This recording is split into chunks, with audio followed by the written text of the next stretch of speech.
Buen día, bienvenidos a un nuevo episodio del video podcast Nodos Sistemas Agroalimentarios, perteneciente a la red de especies.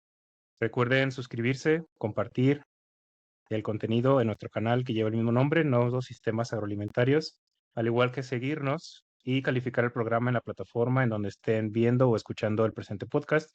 También pueden seguirnos en redes sociales, tanto Facebook, Instagram, X y TikTok. En esta ocasión nos acompaña la doctora Virginia Graviela Cilia López, bióloga por la Benemérita Universidad Autónoma de Puebla, doctora en Ciencias Ambientales por la Universidad Autónoma de San Luis Potosí, es miembro del Sistema Nacional de Investigadores Nivel 1, profesora e investigadora de tiempo completo de la Facultad de Medicina de la Universidad Autónoma de San Luis Potosí desde el 2014, es responsable del Observatorio Universitario de Seguridad Alimentaria y Nutricional de San Luis Potosí desde 2017. Cuenta con más de 40 artículos de investigación, de divulgación y capítulos de libro. Sus líneas de investigación se relacionan con la inocuidad alimentaria y la caracterización de dietas tradicionales. Además, cuenta con más de 15 años de experiencia en la documentación del conocimiento y uso tradicional de plantas útiles, especialmente de plantas medicinales y alimenticias en zonas rurales e indígenas. Ha dirigido más de 20 tesis de licenciatura, maestría y doctorado. De igual manera, nos acompaña la doctora Betsabeth Quintanilla Vega, coordinadora de este nodo Sistemas Agroalimentarios. Bueno, doctora Graviela, bienvenida. Gracias por aceptar la participación y pues adelante. Muchas gracias por la invitación y qué bueno que tenemos este espacio para explicar algunos conceptos que se basan en la ecología, pero que en realidad tienen un impacto en nuestra alimentación y que ahora han tenido un nombre que se ha hecho muy popular entre los investigadores, inclusive también en las personas interesadas en conocer y alimentarse de una manera más saludable. Y todo esto se basa en la biodiversidad. Por ahí podemos escuchar algunos conceptos como dietas sostenibles o dietas sustentables.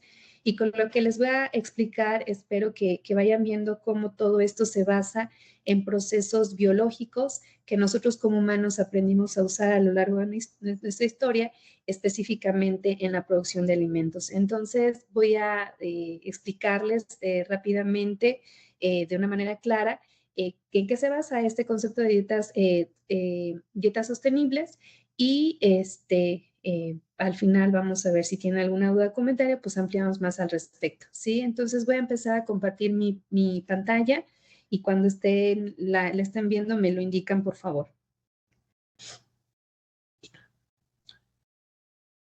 ¿Ya se ve la presentación? Sí, la vemos. Bien. Adelante, doctora. Gracias. Pues como yo les comentaba, lo que nosotros vamos a hablar ahora se basa en la biodiversidad. Como nosotros sabemos, la biodiversidad es la parte fundamental del cual nosotros como humanos hemos dependido porque de ella obtenemos los recursos en los que se basa nuestra sobrevivencia. De ahí obtenemos nuestros alimentos, de ahí hemos obtenido compuestos que han servido y han sido utilizados actualmente para el cuidado de nuestra salud. Pero en este punto nos vamos a enfocar específicamente en la biodiversidad y esta biodiversidad, cómo es que la aplicamos en la producción de alimentos. La biodiversidad invariablemente es es un elemento fundamental de la diversidad dietética. Por ahí hemos visto que tenemos que comer variado, ¿no? Y entonces cuando hablamos de comer variado estamos hablando de que lo que comemos debe provenir de diferentes fuentes de alimentos, cereales, frutas, carnes, lo que nos recomiendan los nutriólogos y los médicos para tener una buena salud. Y esto que estamos viendo, pues es biodiversidad. La biodiversidad es la variedad de especies diferentes en un espacio determinado. Y de ahí es que viene la diversidad dietética, ¿no? En todas las formas, colores y sabores que componen nuestros platos vienen de la biodiversidad. Es importante también que reconozcamos que la biodiversidad y el uso que le damos en nuestra alimentación, pues se basan en sistemas tradicionales, algunos de ellos aún siguen permanentes en diferentes partes del mundo y se basan también en la biodiversidad. ¿Por qué? Porque en un mismo espacio se cultivan diferentes plantas y otros organismos se procuran para la alimentación del día a día de muchas familias alrededor del mundo. Y esto sigue siendo biodiversidad. Esto que nosotros estamos explicando ahorita es lo que se conoce como dietas sostenibles, estas dietas que se basan en la producción local y que se basan también en el acompañamiento de los principios básicos de la biodiversidad, desde el manejo hasta la producción de alimentos. Por lo tanto, este concepto de dietas tradicionales se basan en los cultivos locales. Esto es importante porque estos elementos locales de la biodiversidad, o en este caso la agrobiodiversidad, como los sistemas naturales, se han adaptado a las condiciones climáticas locales.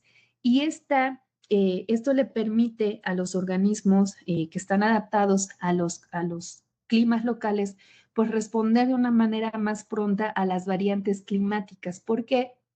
Porque en el acervo genético está el dar respuesta a estos eventos que cambian de manera drástica, ¿no? Por ejemplo, años muy calurosos o años especialmente fríos. Esta respuesta adaptativa la tienen los alimentos producidos de manera local en este acervo genético que tienen, dada la diversidad que se maneja en estos sistemas tradicionales de producción.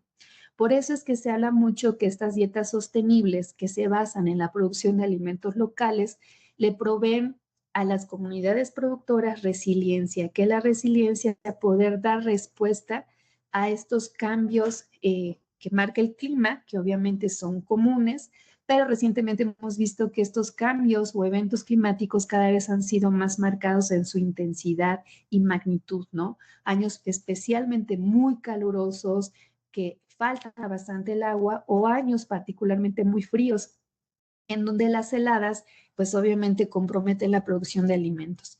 Entonces, estos sistemas locales de producción están adaptados porque al basarse en la diversidad, agrobiodiversidad, pues en un mismo espacio pueden procurar el cultivo de diferentes plantas que pueden dar respuesta, ¿no? Por ejemplo, a lo mejor en un mismo espacio voy a cultivar frijol, chile y calabaza, y a lo mejor ese clima muy frío le pegó a mi producción de frijol, pero fue beneficiosa para mi calabaza. Entonces no tuve tanta pérdida así solamente hubiera yo cultivado frijol.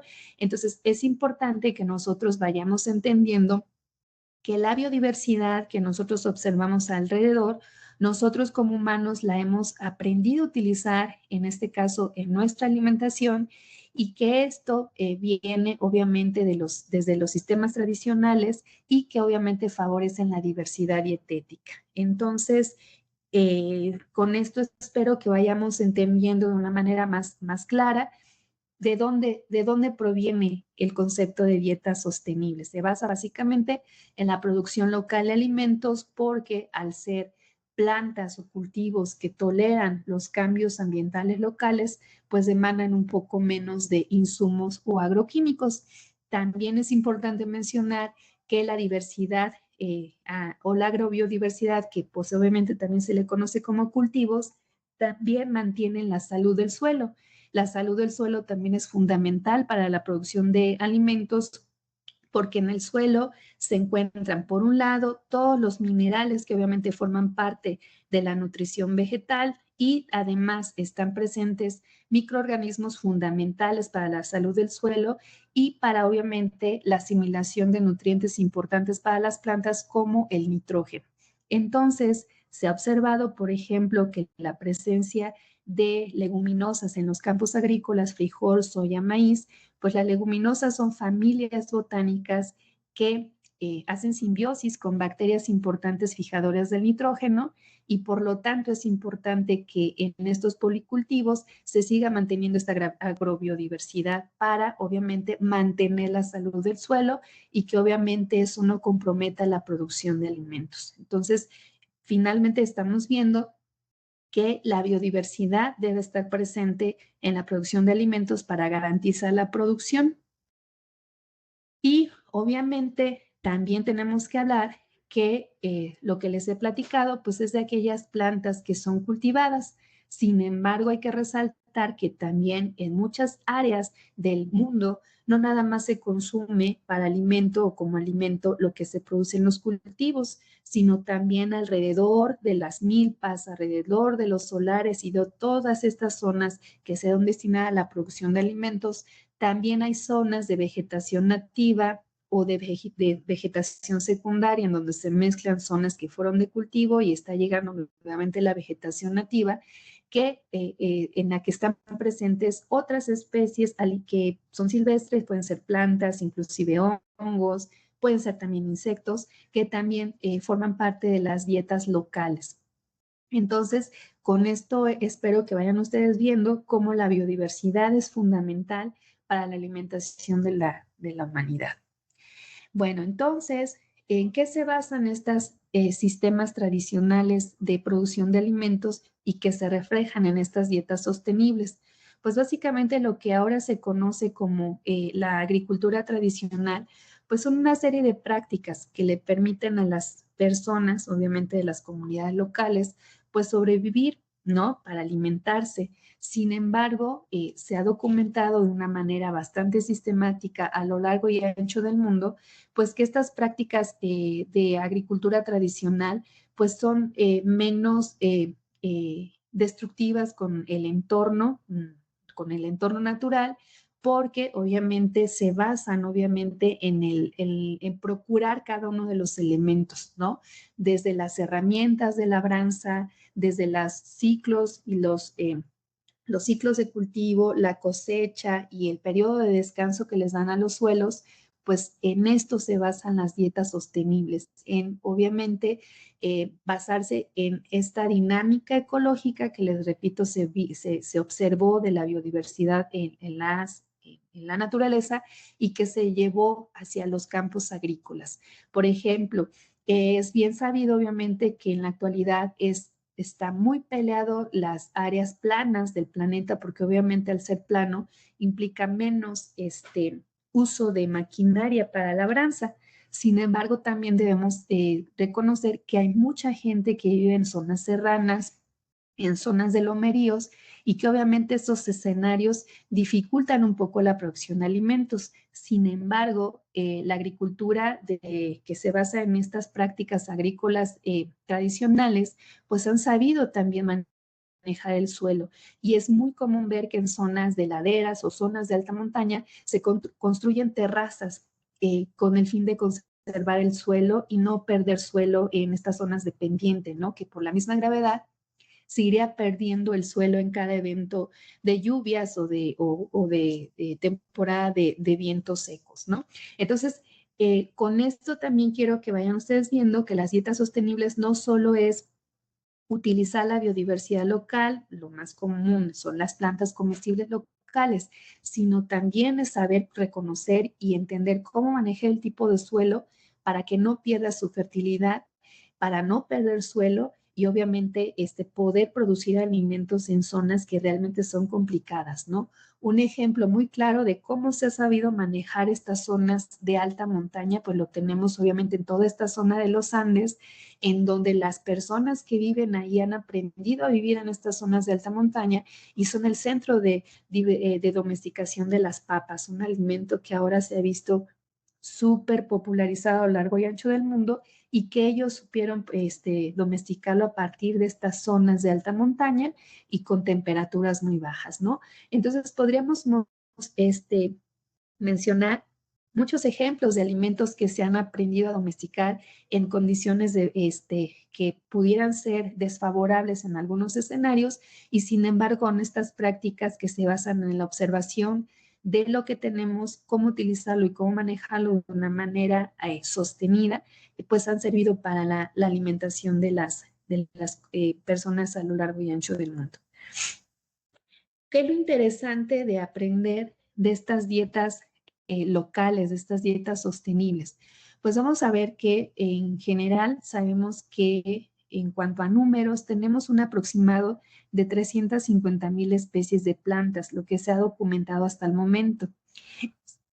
Sin embargo, de este número es importante señalar que solamente entre el 20 y 30 de ellas contribuyen a la alimentación de todo el mundo. Y de estas 20 y 30, la mayoría de las calorías vienen de 3 plantas importantes porque son la base de la alimentación, que son los cereales, y es arroz, trigo y maíz. Al ser la base de la alimentación, obviamente contribuyen con las mayor ingesta de calorías a lo largo y ancho del mundo, y podemos ver que Europa, que es el centro de origen de domesticación del trigo, Asia, que es el centro de origen de domesticación del arroz, y Mesoamérica, que es el centro de domesticación del maíz, pues hay variedades tremendas de cada una de estas especies domesticadas, pero además lo interesante es que hay una forma diversa de preparar los alimentos, ¿no? Por ejemplo, nosotros como mexicanos, al basarse nuestra alimentación en el cereal para México, que es el maíz, aprendimos a utilizarlo de diferentes maneras. Lo utilizamos como tortillas, como tamales, sabemos hacer pan, lo utilizamos también como tierno, lo consumimos tierno, ya sea en sopas o en otro tipo de guisados. Utilizamos las hojas para hacer tamales, por ejemplo, y las flores se utilizan, las inflorescencias del maíz se utilizan en la medicina tradicional. Y lo que queda de todo esto lo utilizamos para darle de comer a los animales de corral. Entonces, esto también es parte, obviamente, de las dietas sostenibles, porque estamos viendo que una sola planta se utiliza de diferentes maneras y cada una de sus partes tiene un uso y una finalidad. Y ya si nos vamos a formas más finas, pues tenemos el proceso de nixtamalización, en el cual nosotros en Mesoamérica aprendimos que el proceso de nixtamalización, que es agregarle un poco de cal al maíz con el que vamos a hacer las tortillas, no solo le confiere a este maíz la maleabilidad para hacer tortillas. Las que han hecho tortillas alguna vez han visto que pues ahora ya está industrializado, pero antes las tortillas se hacían a mano y tenía que tener esta masa cierta flexibilidad para hacer las tortillas. Pero ahora ese proceso que lo hemos industrializado, pues lo hemos modificado. Ahorita les voy a poner un ejemplo de lo que conlleva nutricionalmente modificar la forma tradicional de preparar alimentos. Pero regresando a esta forma tradicional de consumir un alimento, que es el de la nixtamalización, además de darle esta maleabilidad a la masa para elaborar las tortillas, pues también le agregó un componente fundamental, y es que mejora la nixtamalización, la calidad nutrimental del maíz. Entonces, estas dietas sostenibles, les vuelvo a repetir, no solamente es hablar de la manera tradicional de producción de alimentos, de policultivos, de variedades, sino también de las formas tradicionales de preparación y de cocción, porque obviamente eso conlleva a que el alimento realmente se traduzca en que aporten nutrientes de buena calidad para las personas que lo consumen. Y nosotros podemos hablar de maíz, pero también en Europa saben hacer diferentes tipos de pan con diferentes sabores, diferentes formas de fermentar, y así podemos hablar de muchos ejemplos que tenemos alrededor del largo y ancho del mundo, de la manera en cómo aprendimos también a cocinar esos alimentos locales y forman parte de estas dietas sostenibles y que se basan en las tradiciones culinarias de diferentes partes del mundo. Es por esto que fuertemente desde la década del 2010, la FAO, que es la Organización para la Alimentación de la Organización la Organización Mundial de las Naciones Unidas, pues empezó a trabajar fuertemente en estrategias que ahora conocemos o le damos el nombre de conservación in situ, y que vienen obviamente desde la biología de la conservación, y es conservar en los entornos locales en donde se producen, en donde se domestican, en donde se consumen todas estas plantas comestibles que son silvestres y cultivos locales, porque como vimos, pues tienen la bondad de ser resilientes a los cambios ambientales locales.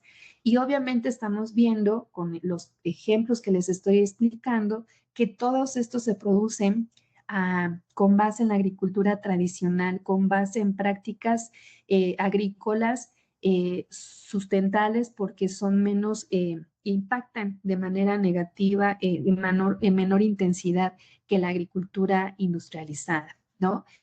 Pero también es importante mencionar que esta conservación in situ, es decir, el conservar, el seguir sembrando, el seguir cosechando, el seguir procurando estas plantas comestibles, pues forman parte de la conservación de la biodiversidad. En este caso específicamente para los recursos alimenticios que nos pueden dar respuesta para estos periodos de tiempos difíciles y de crisis alimentaria, ¿no? Tenemos ahí un acervo genético que nos puede servir para que nosotros tengamos elementos y desarrollar estrategias de intervención en materia de alimentación en los escenarios complicados que se nos vienen presentando con mayor frecuencia y mayor intensidad de periodos de sequía, periodos de heladas que comprometen la producción de alimentos a lo largo y ancho del mundo. Entonces, basar esta producción de alimentos en la biodiversidad local, que se entiende que es de una manera más sostenible y amigable con el ambiente, pues tendrá, y lo que se pretende llegar con esto es en mejorar la alimentación y la salud de la población mundial, sobre todo, obviamente, de aquellas partes del mundo en donde todavía no se puede garantizar al 100% que las personas coman de una manera sustentable, porque ni siquiera es que los alimentos pueden llegar a su mesa. Y obviamente está trabajando fuertemente este plan global en conservar todo lo que corresponde y conlleve conservar los alimentos locales desde todas las perspectivas y aristas que les he venido mencionando, desde la producción, la cosecha, la conservación de la diversidad genética de estos recursos alimenticios, hasta también la forma de preparación local, tradicional. Y obviamente, al garantizar esta biodiversidad alimenticia, pues vamos a tener esta diversidad dietética que tanto nos mencionan los nutriólogos y que obviamente seamos consumidores de dietas más sostenibles y ambientalmente sustentables para nosotros como consumidores y obviamente para todos en general. Bien, entonces, lo que se ha observado de estas dietas sostenibles que se basan en estas prácticas tradicionales y en el consumo de alimentos locales, pues se pretende que con estas prácticas logremos reducir todos los impactos negativos que ahora ya sabemos tiene la producción masiva y tecnificada de los alimentos a nivel mundial, ¿no? Sabemos ahora con los datos que tenemos, con las modelaciones que hemos hecho, que a partir de la producción a base de monocultivos en este planeta, pues le hemos pegado a todas las matrices ambientales por los insumos que agregamos para en aras de producir más alimentos, pues hemos pegado a la salud del suelo, a la salud del agua, por agregar agroquímicos, pesticidas, plaguicidas, que no solo van a comprometer y han comprometido la producción local, porque dicho sea de paso, este tipo de producción de alimentos no ha garantizado ni la producción, ni que la producción realmente sea consumida por todas las personas, ¿no? Ahí están los números de más de 800 millones de personas que están padeciendo hambre a nivel mundial, que nos dice la FAO desde el 2019 y que se acrecentó con la pandemia. Por lo tanto, además de comprometer la producción de alimentos, también ha perjudicado a la biodiversidad a nivel mundial, ¿no? Es bien reconocido ahora que se pueden encontrar restos de, inclusive, de DDT, un compuesto que se utilizó ampliamente como plaguicida a mediados del siglo pasado, que se prohibió su uso, obviamente, porque se empezó a documentar el efecto que tenía en salud humana y se sigue presentando todavía en muchas partes del mundo, tanto en humanos como en biota. Entonces, hay que resaltar mucho que la manera en la cual hemos querido producir nuestros alimentos de manera industrializada o tecnificada, pues no ha tenido ni el beneficio económico, sobre todo para los productores locales que se han visto mermados en sus trabajos. También no ha sido aprovechado por las personas, por todos los números que nos mencionan ya estadísticas y censos a nivel mundial de las personas que están padeciendo de hambre o de mala nutrición. y que además ha reducido nuestra diversidad dietética, que también, dicho sea de paso, esto ha sido por querer homogeneizar a nivel mundial lo que comemos y lo que consumimos, cuando en realidad estamos viendo, y los números nos han demostrado, que las dietas basadas en la biodiversidad local pues proporcionan más nutrientes y minerales necesarios para tener una vida activa y sana, que es lo que nos mencionan también en el concepto de seguridad alimentaria.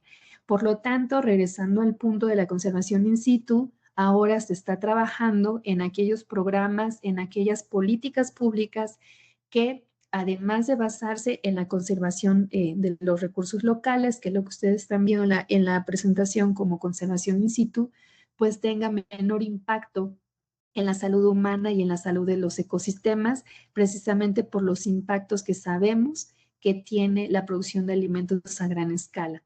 Algo también que me faltó mencionar de los efectos de la producción a gran escala de los alimentos, pues es el consumo de agua, porque obviamente la agricultura es una de las actividades humanas que más demandan el consumo de agua para la producción de alimentos. Pero también es importante señalar que esto se debe a malas prácticas de riego, a no tecnificar de manera adecuada el riego a la zona en la cual estamos nosotros produciendo los alimentos, y también a fallas en el mantenimiento, ¿no? No se le da un mantenimiento adecuado a este tipo de sistemas tecnificados de cultivos de riego. Pero además es importante mencionar que al alterar obviamente el ciclo del agua, le estamos pegando a los productores locales, porque además es importante señalar que el 80% de la producción de alimentos de nuestro país se basa en los sistemas de secano. ¿Qué quiere decir? Estos sistemas de producción de alimentos que se basan por la temporada de lluvias. Y aquí es en donde se vuelve relevante regresar a estos cultivos de plantas locales, porque obviamente, como les mencioné al inicio de esta presentación, pues los alimentos locales están mejor adaptados, las variedades que se domestican a nivel local, pues a las variantes climáticas. Y es muy común cuando uno habla con un agricultor que nos menciona específicamente del maíz, pues que ellos ven que este año va a ser particularmente seco y entonces van a sembrar aquellas variedades de maíz que son más resistentes a la sequía.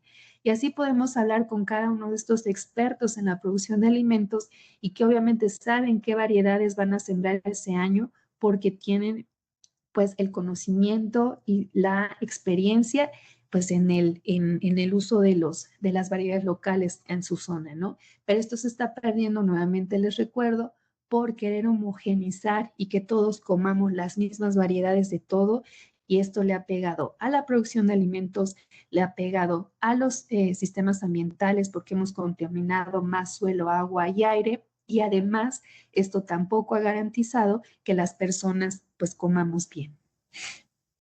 Y entonces, ¿a qué le estamos apostando recientemente? Le estamos apostando a un paradigma. Ahora le decimos nuevo paradigma, pero finalmente son las técnicas con las cuales nosotros como humanidad aprendimos a hacer agricultura, ¿no?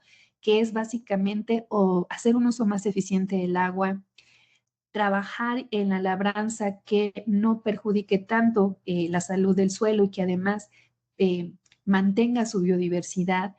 Obviamente también regresar a estos sistemas de policultivos, y que obviamente estos sistemas de policultivos que se basan en la diversificación de plantas en una sola espacio, pues obviamente permita tener una interacción ahí ecológica que reduzca tanto el uso de plaguicidas como el uso de pesticidas. Ahí les estoy haciendo mucho hincapié en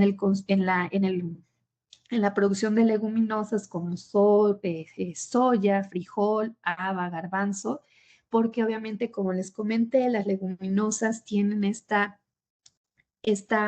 facultad de poder hacer simbiosis con bacterias nitrificantes, y pues mantienen esta salud del suelo, porque el nitrógeno proviene obviamente de esta simbiosis y no de aplicar fertilizantes nitrificados que mucho le han pegado a la salud del agua y la salud del suelo. Pero aquí es importante mencionar cómo puede pegar a nivel mundial el querer homogenizar lo que comemos, porque resulta que estos paradigmas no van a ser posibles si los consumidores no entendemos que somos parte de estos pilares. Por ejemplo, en datos recientes que vi hace un par de meses, mencionaban los productores mexicanos de frijol que el consumo de frijol a nivel nacional ha ido descendiendo en los últimos 20 años. El consumo de frijol, cuando en realidad México, la milpa se basa en la producción de maíz, frijol y chile, se ha ido abandonando y por lo tanto estas leguminosas ya no están tan presentes en los campos agrícolas porque se tiene la creencia errónea que comer frijoles es para pobres, ¿no? Cuando en realidad las leguminosas son una fuente muy importante de proteínas de origen vegetal.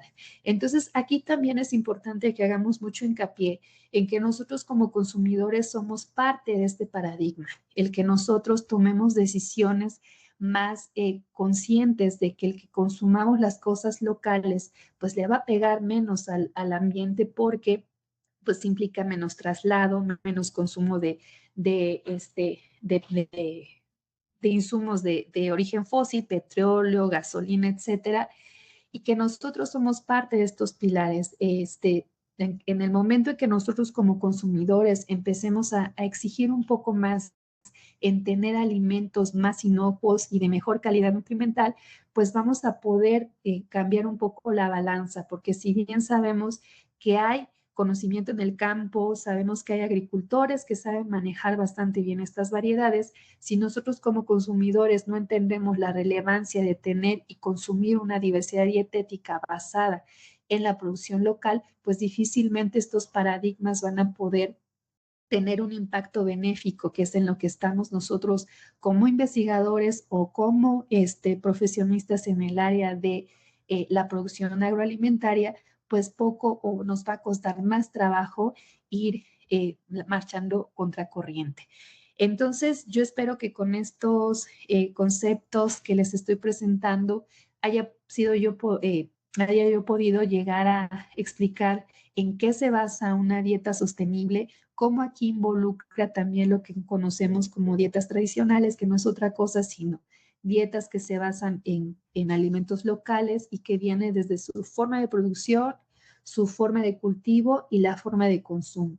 Entonces, hasta aquí cierro mi presentación y quedo atenta a sus preguntas, Eduardo. Muchas gracias. Sí, muchas gracias, doctora Gabriela. La verdad es que es Voy a un dejar de tema, compartir. pues, muy... Sí, adelante. La verdad es que es un tema muy importante que no todos conocemos con tanto detalle. Entonces, creo que sí habría que profundizar un poquito más en este tema y dar a conocer a la mayor población posible. Damos Claro. el espacio a la doctora Betsabé. Adelante, doctora. Puse la cámara, pero no el micrófono. Bueno, pues empezaba dándole las gracias por introducirnos al tema, que no todos lo conocemos con el detalle, para poder hacer un poquito más de lo que no hemos hecho. Porque de que tenemos un problema, primero de dieta por cantidad de alimentos y después por calidad de alimentos. Entonces, pues hay que regresar a los orígenes que seguramente será mejor de lo que ahora tenemos. Me surgieron algunas dudas. Una de ellas que no la entendí del todo es cuando habla de homogenizar lo que comemos, Ujú. ¿a qué se refiere y por qué es negativo? Pues cuando me refiero a homogenizar, qué bueno que lo menciona la doctora Betsabe, porque no nos damos cuenta, pero en realidad nosotros en las ciudades lo vemos muy bien. A lo que tenemos acceso son estos alimentos industrializados que se basan en harinas ultraprocesadas, alimentos ultraprocesados, y podemos ver que están al alcance de cualquier persona, de cualquier nivel socioeconómico. Podemos ver que estas tiendas de conveniencia están tanto en las zonas populares como en las zonas de mejores ingresos económicos. Podemos ver, por ejemplo, que en los supermercados se vende lo mismo, ¿no? La misma variedad de frijoles, de semillas, que digo, eso es importante, pero sobre todo se permite mucho el acceso a alimentos procesados, empaquetados, gaseosas, refrescos, jugos, galletas, que si nosotros como consumidores lo vemos al día, es más fácil que una persona, pensemos en un taxista, pensemos en una persona que trabaja en una zona industrial, pues hasta en las maquinitas los puede consumir. Y esto que yo les estoy platicando está pasando, fue un fenómeno que se observó primero en las ciudades, pero después y ahora se está observando en zonas rurales. Nosotros siempre, cuando vamos a hacer los estudios, siempre somos muy observadores y vemos que en cualquier tienda de una zona, lo más alejada que usted se imagine, en la tienda es bien seguro que haya más probable una tienda con estos alimentos que les estoy describiendo que una clínica o que un médico. Entonces, a eso me refiero con la homogenización. Todo esto se basa obviamente en la industria alimenticia que está dominando el mercado y que está permitiendo que estos alimentos lleguen a todas partes del mundo, ¿no? La ventaja que tienen estos alimentos sobre los alimentos locales es que pues no son perecederos, entonces pueden quedarse almacenados, pueden estar ahí a la venta y por eso su accesibilidad. Ay, perdón, tengo un poco de alergia. Pero además, obviamente tienen este sabor palatable, porque al ser procesados, pues le agregaron cosas, pues para que sepan rico. Y esto ha cambiado mucho la alimentación, sobre todo zonas rurales que tenían una dieta diversificada basándose en elementos más amplios de la biodiversidad, hongos, insectos, plantas silvestres, flores, etcétera. Y las han ido abandonando porque además de eso, ellos sienten que comer ese tipo de alimentos les da un cierto estatus. Entonces, a eso me refiero como homogenización, un proceso de aculturación alimenticia que ya ha pasado en otras épocas de la humanidad. No es la primera aculturación a la que nos estamos enfrentando. La aculturación es el choque de dos culturas, en este caso alimentarias, y que se funden y que una va a dominar sobre la otra. En nuestro caso, en nuestro país, en Mesoamérica, lo vivimos con la llegada de los españoles, que obviamente enriquecieron nuestra dieta prehispánica y se transformó en una dieta mestiza, que es lo que ahora conocemos como dieta tradicional o comida tradicional mexicana. Esa fue podemos poner como ejemplo esa aculturación alimenticia, pero ahora esta aculturación está pasando a nivel mundial en cualquier cultura y a eso es a lo que me refiero cuando digo homogenización de las dietas, que todos comamos lo mismo, de la misma manera, y pues eso ha llevado a que se pierdan los alimentos locales junto con su forma de producción. Y aquí entonces, el otro tema o la duda que tengo, hablamos del sistema de alimentación o alimentaria locales, dieta tradicional sustentable. Y se le viene a uno a la mente, pues, en las zonas rurales de nuestro país. Y pues sí, qué bueno, pero ¿y nosotros en las ciudades? Es ahí Exacto. donde creo que será pues, el hit que pudiéramos hacer, llevar esa dieta, no esa dieta, bueno, sí, se traduce en dieta, esa producción local Así es. sustentable a grandes niveles para que alimente por lo menos al país o al estado donde se generan y no tan local de la zona rural. No sé si transmito mi inquietud. ¿Qué nos Sí, hace falta? ¿Qué podemos hacer? claro, pues para empezar, recientemente es muy motivante ver que cada vez más gente se interesa en mejorar su alimentación, no solo desde la parte de la diversidad, sino también desde la forma de producción, ¿no? Que contengan menos pesticidas, menos insumos, y por eso viene una corriente de la dieta orgánica, ¿no? Sin embargo, también es importante que sepamos que la dieta orgánica, que obviamente es un tipo de alimento que ya tiene un sello, que tiene un permiso inclusive para venderse como tal, pero no solo ahí están los esfuerzos de nosotros como consumidores de favorecer esta diversidad dietética, sino también en México se siguen manteniendo a lo largo y ancho del país estos sistemas de venta que vienen obviamente desde los pueblos mesoamericanos, de las ventas en tianguis. Aquí en donde yo vivo en San Luis Potosí es muy común todavía observar en diferentes colonias, en diferentes zonas, inclusive fraccionamientos de pues, zonas de mayor ingreso económico, estos puestos rodantes que obviamente se dedican a vender pues lo básico para la alimentación. eso es producción local, porque obviamente provienen de zonas cercanas, ¿no? Entonces, si nosotros somos observadores, no nada más podemos ir a comprar al supermercado, podemos comprar en estos mercados centrales de abastos, inclusive en ciudades grandes, en donde lo que llega es la producción local. Entonces, sí hay maneras, inclusive mucha gente, sobre todo en zonas populares, prefiere ir a comprar al mercado, en los mercados sobre ruedas, que al supermercado por diferentes circunstancias. Uno, porque son más económicos y dos, por el acceso que se tiene a los supermercados, que la mayoría de las veces es en vehículo. Entonces, hay diferentes escenarios en los cuales nosotros como consumidores podemos empezar a favorecer la producción local. Ahora bien, también tenemos que romper ciertos mitos como consumidores, ¿no? No esperemos que las manzanas que venden en estos mercados, pues sean las manzanas rojotas, amarillotas, ¿no? Sino son manzanas un poco más pequeñas, a lo mejor no tan uniformes en cuanto a su presentación, pero el sabor es diferente, que es lo que nos debe importar.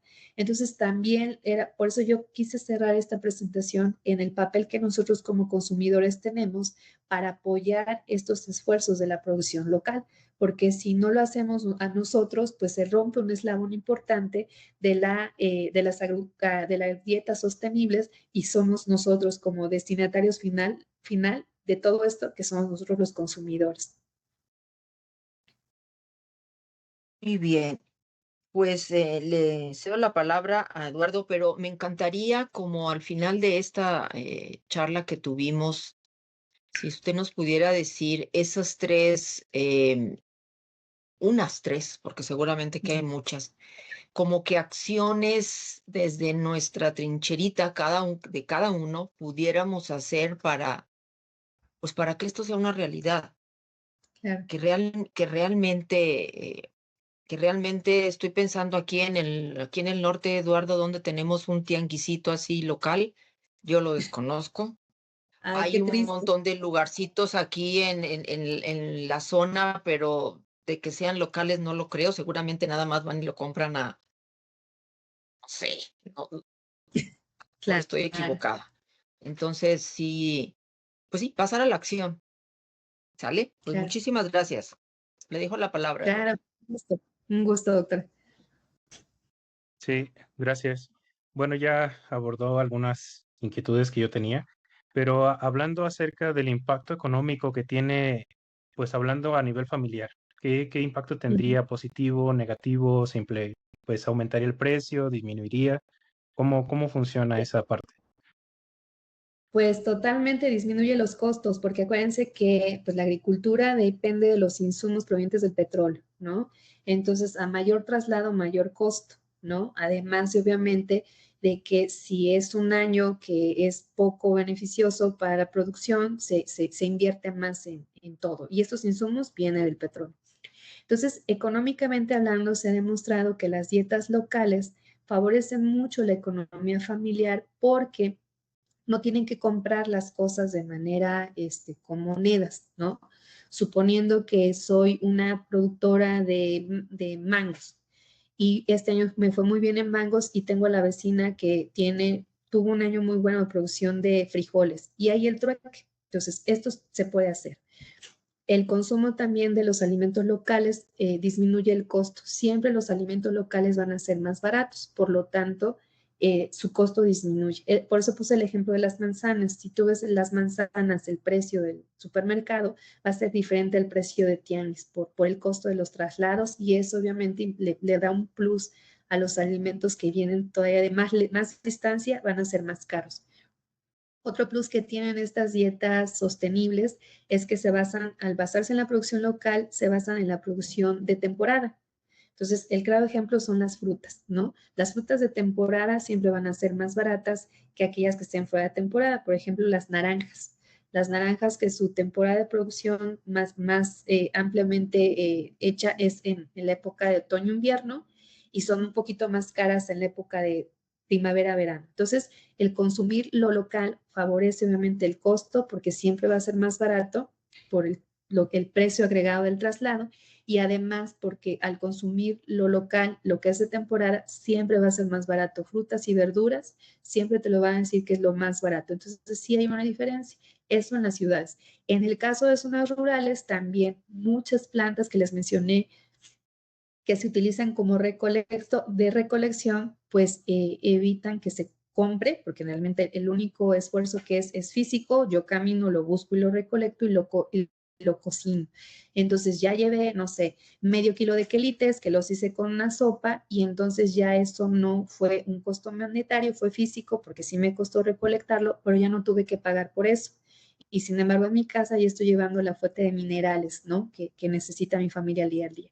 Entonces sí tiene un beneficio económico el producirlo, el consumirlo local, porque siempre va a ser más barato si lo contrastamos con aquello que viene de más lejos. Sí, justo ese era como mi inquietud, el hecho de que cómo favorece esto económicamente a las familias que no tienen la posibilidad de adquirir pues tantos productos Ujú. como en algunas ciudades. Pero hablando acerca de los niveles nutricionales, estamos a nivel mundial como pasando por esta etapa en donde hay una buena alimentación, pero una deficiente nutrición. Entonces, Ujú. ¿qué beneficios tendría esto a nivel nutricional, ya hablando acerca de, pues, del beneficio en la salud, sobre todo? Claro, pues obviamente, para empezar, la diversidad dietética garantiza, lo dicen los nutriólogos, los especialistas en alimentación, que esta variedad de colores que tengan tus alimentos te va a garantizar tener los macro y micronutrientes que necesitas para tu vida diaria. Entonces, entre más color tenga un plato, va a tener más diversidad nutrimental y calidad nutrimental. Entonces, obviamente, como yo les comenté, estas dietas sostenibles se basan en la biodiversidad, en la diversidad dietética.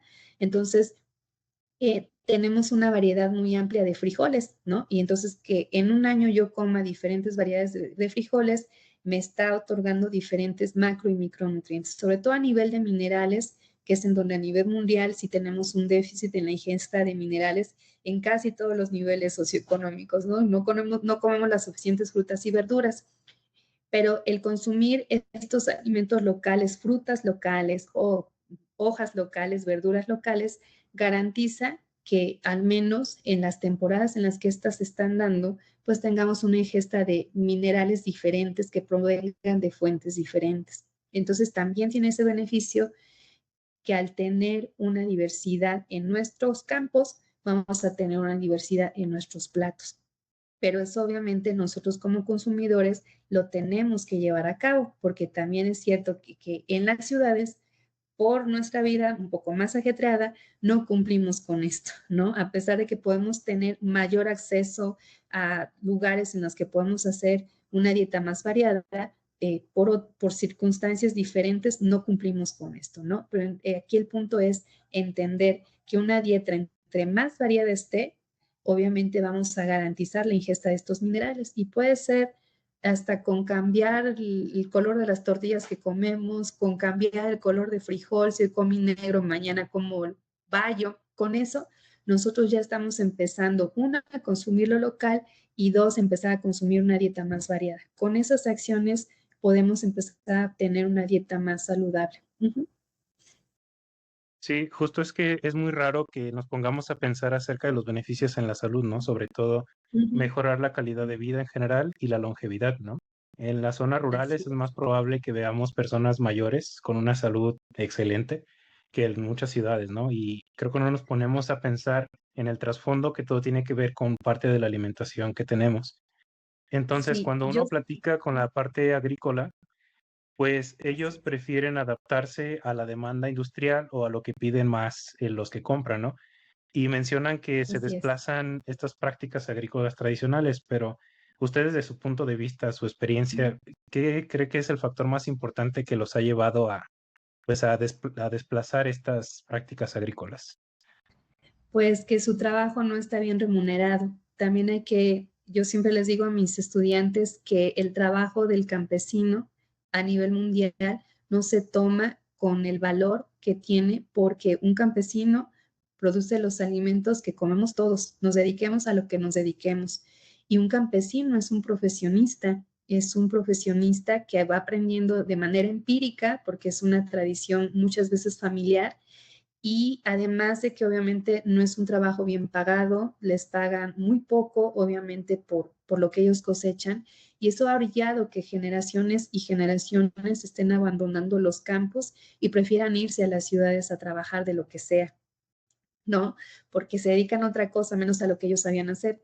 Entonces, yo creo que la parte fundamental son varios, o sea, el que yo diga uno, hasta me siento comprometida porque en realidad es un problema muy complejo, porque está esa parte de no valorar el trabajo que tiene el campesino para producir nuestros alimentos, el agricultor para producir nuestros alimentos, pero también nosotros como consumidores que no exigimos a la hora de comprar los alimentos pues efectivamente de que en nuestra mesa se refleje esa diversidad que tanto nos mencionan. ¿Cómo la voy a obtener si lo que me pones al acceso está empaquetado? No puedo garantizar esa alimentación. Entonces, la verdad es que es un eslabón, pero si tú me preguntas, yo creo que el campo mexicano se ha abandonado porque no se valora el trabajo que confiere el estar llevando el alimento a la mesa de todos nosotros y cada uno de nosotros, porque todos comemos, todos dependemos de ellos. Sí, creo que eso nos hace falta, ¿no? Reconocer el esfuerzo y el trabajo y que dependemos de ellos. Creo que muchas veces menospreciamos no solo a la Así es. profesión, a la agrícola y ganadería, sino que pensamos que son personas que no merecen estar como a nuestra misma altura, cuando la verdad es Ujú. que sin ellos, la verdad es que en bueno, la sociedad no sobreviviríamos por mucho tiempo y se está viendo muy afectado no solo por la parte del cambio climático, que es otro tema muy importante, sino por esta Así es. parte de que ya no quieren seguir estas prácticas porque ya no está bien remunerado o no hay apoyos para, como antes, mencionaban algunos familiares mayores, que le daban apoyo para el campo, para la siembra, para que siguieran teniendo esas prácticas agrícolas y ahora ya, pues ya no, ya se ha disminuido bastante Así y le es. han dado prioridad a otras cosas, ¿no? Bueno, ya por último, hablando acerca de este plan que nos mencionaba de la FAO, ¿en México existe o se aplica algún plan como este o se sigue este o sí se aplica? La Sí, verdad desconozco. sí, sí, el más conocido fue el proyecto PESA, que hasta donde tengo entendido se ejerció en el sexenio de Enrique Peña Nieto y es un plan global en el cual se apoyaba de manera tanto de actualización como en especie, ya sea con variedades tanto de animales de ganado como, como plantas. Entonces, dependiendo de la zona y de las necesidades, los productores se inscribían y en este proyecto, que era el proyecto PESA, y recibían este apoyo ya fuera de actualización o ya fuera de apoyo de semillas o diferentes puntos, pero los que me acuerdo perfectamente son esos dos, tanto de actualización como de variedades de semillas.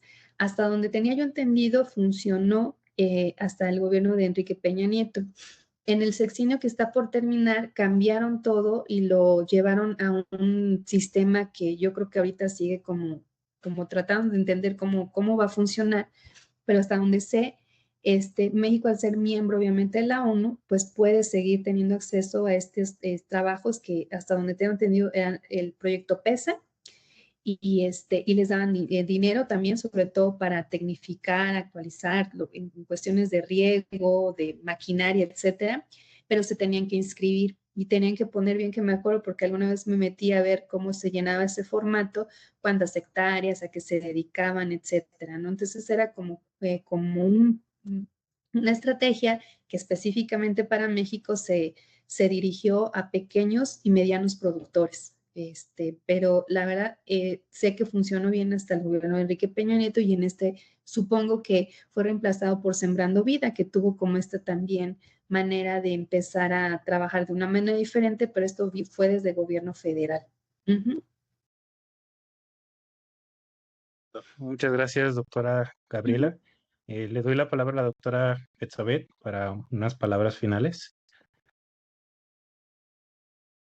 Pues no me resta más que agradecerle, Gaby, la oportunidad que nos da de socializar este conocimiento. Esperemos que tengamos muchas reacciones y sobre todo sumar a más personas de todos los rincones de México.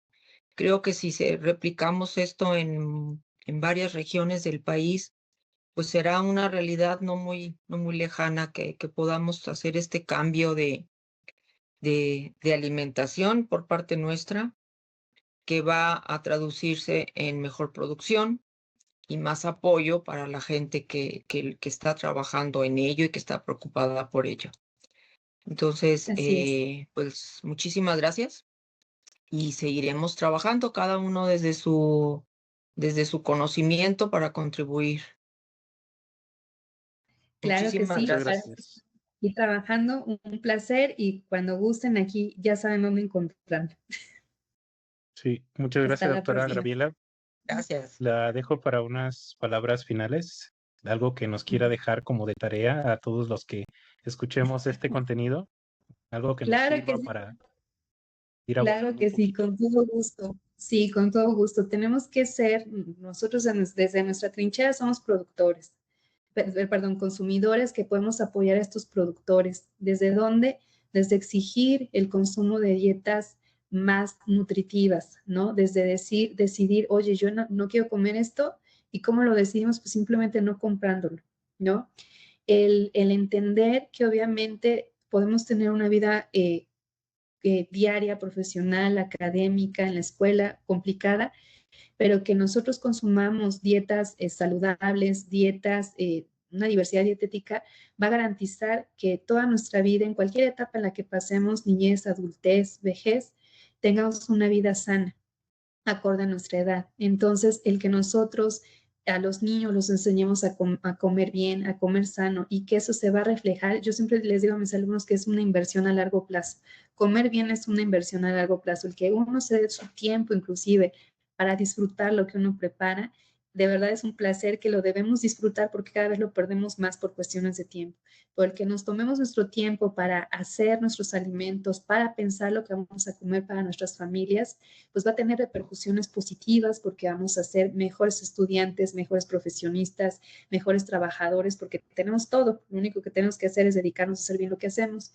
Y por otro lado, que valoremos el trabajo de los campesinos, de esta fuerza de mexicanos y mexicanas que está trabajando todos los días en la inclemencia del tiempo, con frío, con calor, como esté, y están en el campo trabajando por nosotros. Entonces, no tiremos esa comida porque no hablamos del desperdicio de alimentos, que es otro problema ambiental. Y entonces, seamos consumidores conscientes, consumamos lo local, hagamos unas listas de lo que de veras voy a comer y lo que no voy a comer lo puedo utilizar en otras cosas, lo puedo donar, pero que el trabajo de los campesinos valga la pena y realmente se traduzca en una buena alimentación. Con eso me gustaría cerrar esta charla. Sí, muchísimas gracias. Pues damos por terminado el episodio de esta ocasión. Si no, antes recordarles suscribirse, compartir el contenido y seguirnos en redes sociales, tanto Facebook, Instagram, X y TikTok, donde nos encuentran como Red Especies, y en nuestro canal de YouTube, que tiene el nombre Nodos Sistemas Agroalimentarios. Entonces nos vemos en un próximo episodio. Muchas gracias. Gracias, hasta pronto.